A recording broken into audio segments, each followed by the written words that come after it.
Okay, quick update tayo sa BTC. So, ang tagal ko na din update kasi inaabangan lang natin tong itong potential na push down. So, mag-push down pa nga siya, no? Expect ko sana mga minimum of 55k ang bagsak. Hindi tayo umabot pero okay lang kasi medyo nasa area na to ng potential bounce, no? Potential bounce. Dito sa ginagawa niyang structure, meron tayong mukhang descending channel, no? Napag-usapan natin last week na potential na gagawa tayo ng corrective move, possibly baka ganito, no? A, B, C, D, E na ganyan, para ma-confirm natin na ganito ang klaseng correction ang ginawa ni BTC. Kailangan makakita tayo ng mga breaks ng letter D, ito, ng letter B. Okay, then syempre ATH, no? Labasan. So, tignan natin ang RSI natin. Ang RSI nasa 30 RSI. So, napag-usapan natin to, no? Siguro mga last week, no? Ito ba yun? Dito banda yan last week. So, mga Tuesday ng April 23. Mga ganito. Mga banda dito, no? Na nagkaaroon tayo nakakita tayo ng 50 RSI resistance, no? So, makikita natin, nandoon na naman tayo sa 50 RSI resistance. So, hindi natin sure ngayon kung etong push up ba na to, magbe-break out ba ng 50 RSI at i-break din to mga mini resistances na to, no? So, sa itsura niya mukha tayong magkakaroon ng breakout. Sa structure ng impulse wave theory na ganito, na meron tayong corrective move na 5-wave triangle wave, possible na tapos na rin ang corrective move dito. So, nag-trade ako actually dito banda. Saan ba yun? Ito ba yun? Nakalimutan ko na. 63k ba yun? O basta pa-start ang May, no? March, April, May, no? May, tama, May. So dito banda nag-trade ng short. Nag-short ako tapos nag-stop loss lang ako ng doon nga dito na yung price, ito, bandang 58k na. Stop loss lang ako ng 58,500 na ano tawag dito? Stop loss in profits. So umaabot na dito sa mga bandang 57k, 56k. Tapos medyo ine-expect ko na baka hindi na umabot ng ng mga bandang 50k kasi meron tayong descending channel dito. So ang pinaka-target ko diyan mga bandang ito actually mga 5500 area, no. Dito yung pinaka-target ko. Tapos in case na hindi na magpo-push down dahil meron tayong mga etong some sort of support na to. Naglalagay na lang ako ng stop loss in profits. So stop loss in profits, no, nung sumunod na araw, no, dito mga banda. Yan, nagpump siya, na labas na ako sa short ko, good sang profits, no. So ngayon wala akong posisyon. Ang gamit ko pa rin yung Binance, no, gumagana pa rin yung Binance app. Medyo siya, no, medyo ang ginagawa ko sa trading ko dito lang, parang nilalaro ko lang yung yung account kong yun. Hindi ko actually plano, or more like hindi ko masyadong ganong kaplano ipalaguin kasi nasa Binance, no, at alam natin kung anong problema sa Binance ngayon, no. So in case lang na wala naman ako masyadong pera doon. So in case na magkaroon man ng wins, tsaka ako hahanapan ng solution kung paano ko ano tag dito i-withdraw yung mga gains natin, no? Pero ayun lang gusto ko i-point out sa Binance ako. Tinatawad pa kasi ako no? Tinatawad pa kasi ako mag-register sa kung ano pang ibang exchange. Kasi walang galaw, no? Walang galaw to, no? Nakakatamad to i-trade. No? So ang trade ko dito lang, laro lang kumbaga. Or parang nakakita ko ng opportunity, wala pa akong account sa ibang exchange. So gamitin ko muna yung Binance ko, nagkaroon ng gains, no. So anyway, so hindi ko ma-withdraw yun sa ngayon kasi kailangan ko pa ayusin yung paano yung band-aid method ng pag-withdraw. Anyway, pag-usapan natin kung anong possible move ni BTC, no. So meron tayo some sort of inaabangang 5 waves dito, no. In case na maging maging malaking bullish move, meron tayo 1, 2, 3, 4. Ang problema dito, no, Ah, etong number 4 natin medyo maikse. So, in case na mag-push up tayo, medyo saktong probability lang, medyo may may likelihood na mag-pump pa rin tayo dito sa part na to. So, masasabi ko pinaka-minimum to, pinaka-minimum ay lang yung problema, pinaka-minimum na galaw ni BTC para magkaroon pa ng fifth wave, no? So, hindi meaning na ano no, na minimum hindi magpa-pump. More like may chance na siyang mag-pump, no? Kapag sabi nating minimum na corrective move. Okay? Ang expect ko dito mga bandang 50k pa, no? 50k to 55k, di tayo umabot. Umabot tayo actually ng 56k lang, no? Dito banda. 56,500, no?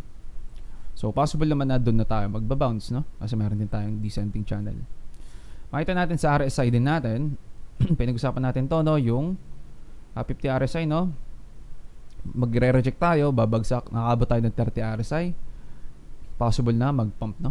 Sa oversold territory. Ito, oversold tong ano, no? Itong 30 RSI area. Then makikita natin nasa resistance area na naman tayo. So makikita natin dapat dito, dapat magbe-breakout to sa mga mini resistance na to. Kung magiging bullish tayo. Oops, sorry. Yan, mini resistance ang sumunod yung ng pinaka-importante, ito tsaka ito. Okay? Ang letter D at letter B. So pag nakita natin tong mag-breakout dito, mag-support at binrake niya ang letter D, highly likely ito ang susunod niyang i-break, itong part na to, tsaka ito no, meron tayong zone of resistance dito. So meron tayo dito, yan, tapos meron din tayo itong hindi horizontal, diagonal na line na to, no? Okay. So ayun ang iaabangan natin na breakout para masabi natin, okay, tutuloy na siya pataas. Okay, so medyo may malaki tayong indication dito. Ito malaki, saktong indication lang na meron tayong daily hammer candle dito, no? So indication ng malakas na, dito malakas, more like saktong indication na may reversal dito sa current ano na to, trend na to. Etong trend lang na to, no? Ayan, downtrend to sa shorter time frame, downtrend. So indication na may reversal papuntang uptrend ulit. Okay? So next natin ano ba? Tingnan natin ang weekly. So ito yung problema, no, sa weekly. Nagkaroon tayo ng breakdown. Pero meron na tayong mga times sa ganyan, no? Nagkaroon tayo ng breakdown pero hindi tayo actually babagsak na matindi. At ano, for example, nag-dump tayo, nag-breakdown tayo ng saglit, hindi tayo actually hindi tayo tumuloy-tuloy pababa, then nakabalik ulit agad tayo sa taas, no? So ito meron tayo dito sa RSI natin. Some sort of same pattern, no? Same pattern na medyo bumagsak tayo below 70 RSI, pero tatandaan natin zone of ano to, no? Of level to, no? Parang zone of level. Yan, so 75 hanggang 65 yun, na ang pinaka parang zone of level na kailangan natin bantayan as support or resistance, hindi natin alam, no? So possible na gumanyan yan, then babagsak. Possible din na dito magbabounce sa mga area to kasi ito na yung final push down, then biglang magpapump ulit yan, no? So parang dito lang yan. Okay? So ganun na nga aabangan natin. Sa weekly medyo nagpapakita ng bearishness. Sa daily medyo meron siyang ayun yung problema, na medyo nasa danger zone ulit tayo kasi nasa resistance area to. Makikita natin dito sa mini resistance nato, meron tayong some sort of resistance na kailangan pa i-break bago sa letter D, no? At mukhang parang median line to, no? Median line or parang point of control. Mukha siyang point of control, no? Yung kung saan makikita natin dito sa maliit na structure na to, ng consolidation pattern na to, itong box na to, nasa gitna siya ng box na to, no? Gitna ng box na to, kumbaga, kung saan andi dito yung mga bears, andi dito yung mga bulls.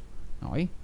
So sa ngayon ang bears nasa ilalim, or more like ang price nasa ilalim pa kung nasaan ng mga bears, no? Ibig sabihin medyo in control pa ang bears sa ngayon, hindi pa tayo nakakita ng decent probability na magiging bullish na agad tayo, no? No? Hindi wala pa tayo nakikitang confirmation of some sort na ganun. Okay? Ito pa lang nakikita natin. Yan. At itong mga to, no? Yan. Double check nga lang natin ang weekly natin saglit. Weekly, burayin na natin to lahat para makita ko yung mga candles. Wala naman atang kailangan tignan dito. Puro mga week up, week down to, no? So, medyo hindi pa natin sure kung anong meaning nito. Hindi pa natin sure. Tignan natin sa monthly. Ito ata yung monthly yung importante, no? Kasi meron tayong red candle, red monthly candle for since September ng 2023. So almost no? Almost 9 months ba? Tama ba? 9 months ba to? 1, 2, 3, 4, 5, 6, 7, 8. 8 months pala, no? Almost 8. Almost 9 months. Tama. Kung titignan natin to, hindi ko masabi kung engulfing candle ba to, no? Pag sabi natin engulfing, dapat mas malaki yung candle, ang sumunod na candle, no? Generally, mas malaki itong candle na to kaysa dito, no? So, engulfing candle to na saktong malakas lang, no?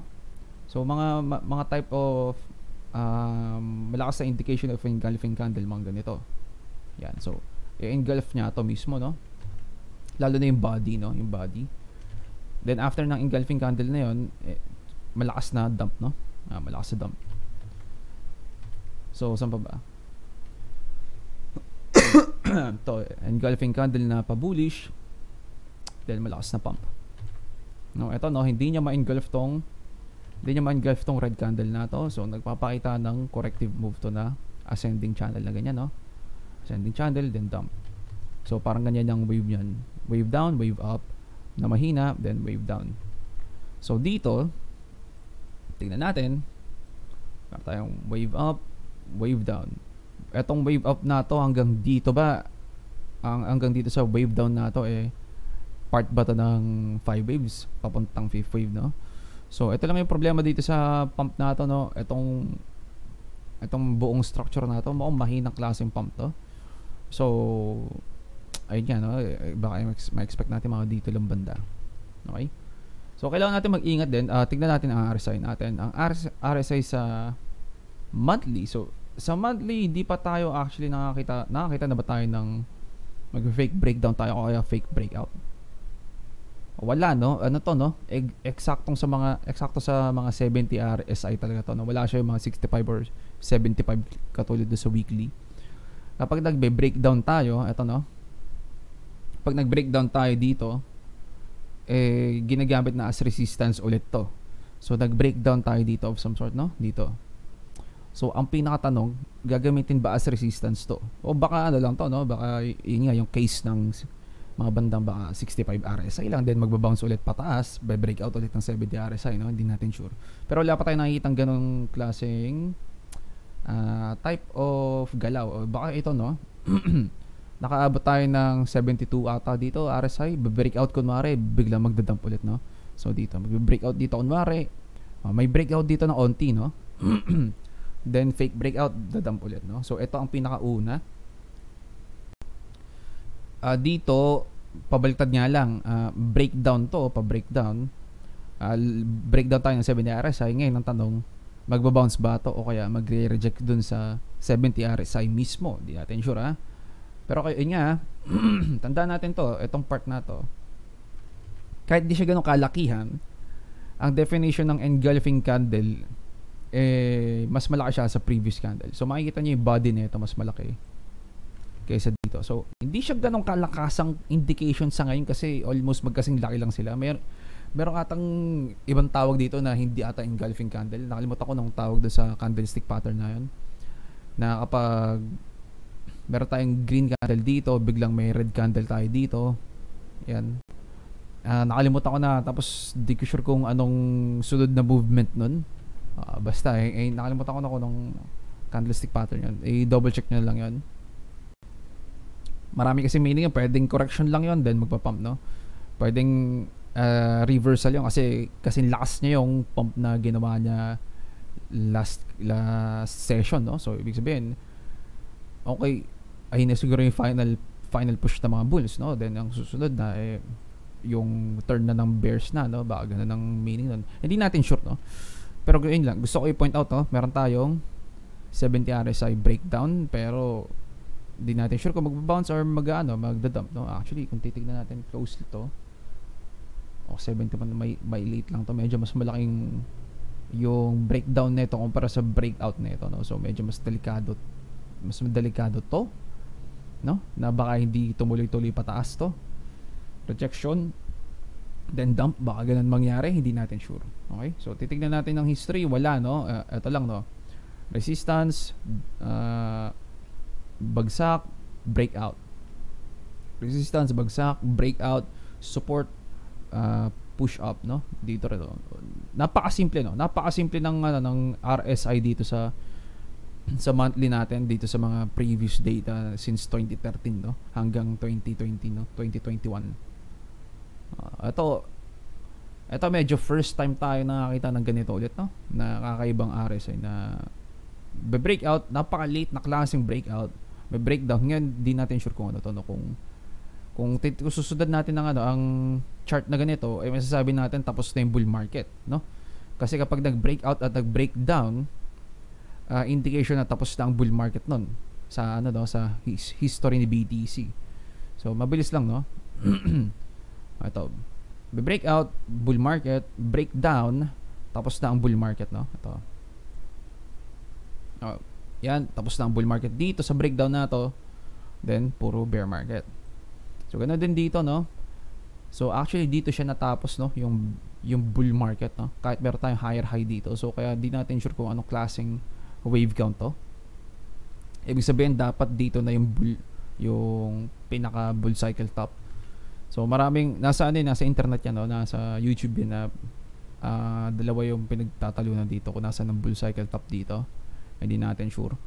Pero ayun nga, no, baka possible na 1, 2, 3, 4, 5 na to. Baka dito pa yung bull cycle top, no? Kaya napakahina nito kasi ang push up nito pa fifth wave lang na mahinang klase. Then doon pa tayo magkakaroon ng malalaking mga bear market, no? Which is mas susaklap kasi ang tagal nating hinintay ito, no? Itong dump na to para lang magkaroon ulit ng massive bear market ulit dito after ng 5 wave counts. Hindi natin sure, no? Baka mali rin ako doon. Pwedeng na to, no? Pwedeng bull cycle na to, no? Meron tayong 1, 2, 3, 4, 5, then meron na tayong sabihin natin ABC na to, ABC. Then ito na yung start ng first wave, second wave, third wave, fourth wave, fifth wave, parang gano'n daw, possible mangyari yun. Okay? So, ayun siguro update natin. Hindi natin ang S&P 500 natin nag-higher high na naman, no? Nag-higher high ba? Ay, hindi, nasa monthly pala tayo, no? Doon pa rin pala tayo sa area na kung saan, ayun, no? Eksakto sa 2.618 to, no? So dito sa 5, ano ba ang price na ito? Basta 5,300 area, no? 5,300. 5.3k dito sa area nito, no? So dito rin, no, makikita natin meron tayong engulfing candle dito sa S&P 500. Engulfing candle. So makikita natin yung mga engulfing candle natin, medyo mataas yung probability magkakaroon tayo ng reversal. So for example, dito meron tayong engulfing candle pero nag-push up pa, no? Pero after nun, dump, no? So meron ba tayong mga ganyan? Wala tayong makikitang ganyan, no? Na may engulfing candle tayo na hindi magda-dump. Ito, no? Engulfing candle, dump. Engulfing candle, ito, engulfing candle to pero hindi siya agad na gano'n, no? Nag-dump, no? Makikita natin kasi ginagamit to as some sort of resistance, no? Itong area to. Yan. At sa fibs natin 1.618 area to, no? So importante 1.618 na resistance level, no? So kaya makikita tayo maraming beses na dump, ito engulfing candle, malaking dump. Ito mukhang rejection na lang to, hindi na mas malaki dito, no? Hindi na mas malaki dito. Then pump, no? So may mga cases na nagkakaroon tayo ng engulfing candle pero may mga times na hindi tumutuloy sa malaking dump, no? So dito pa siya nagkaroon ng malaking dump. Okay. DXY natin. Ano yung itsura niya? Nagda-dump si DXY, no? Which is maganda para sa galaw ni BTC at ni S&P 500. So expect natin magpa-pump yung mga riskier assets, no, like yung BTC tsaka stock market, no. Yeah, nagpa-pump, no. So let's update natin. wala tayong trading idea kasi napaka nito, napaka sideways na ito. Kung gusto niyo mag-trade, trade range until it breaks, no, yung magdo-drawing lang kayo ng ng horizontal channel kumbaga. Buruin natin to, no. Ito yung mahirap, no, kasi hindi siya actually horizontal, no, diagonal to, no, descending channel kumbaga. Kapag descending channel mas mahirap mag-trade ng ganito, no, kasi